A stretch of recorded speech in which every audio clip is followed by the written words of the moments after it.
और भी आपको बताएं कि सोशल सिक्योरिटी टीचिंग अस्पताल मुल्तान रोड में अनोखी तैनाती सामने आई है। एसएम पर असदुल्ला ने वार्ड बॉय को कैशियर लगा दिया है। नोटिफिकेशन जारी कर दिया गया है जिस पर कम से कम 11 ग्रेड के जूनियर क्लर्क को कैशियर लगाया जा सकता है। वार्ड बॉय सरवर शहजाद दर्जा चहारुम का मुलाजिम है। इसी पर मजीद जान लेते हैं अफजाल अब्बासी से। अफजाल बताइएगा क्या मामला है, क्यों तैनाती की गई है?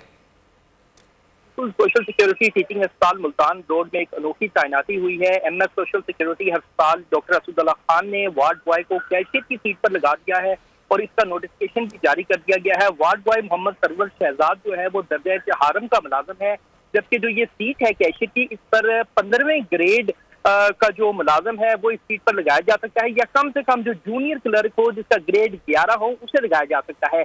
जब एमएस सोशल सिक्योरिटी अस्पताल डॉक्टर असदुल्ला खान से रब्ता किया, उनका मौकफ जानने की कोशिश की, तो उनका कहना था कि अमले की अदम दस्तियाबी पर वार्ड बॉय को कैशियर लगाया गया है और बतौर एमएस ये उनका राइट है कि वो किसी भी मुलाजिम से कोई भी अस्पताल का काम ले सकते हैं। जबकि जो डॉक्टर असदुल्ला खान है एमएस सोशल सिक्योरिटी अस्पताल, उनका कहना था कि वार्ड बॉय मोहम्मद सरवर शहजाद जो है वो कैशियर का काम बिल्कुल ठीक कर रहा है। जी बहुत शुक्रिया अफजाल अब्बासी अपडेट करने के लिए।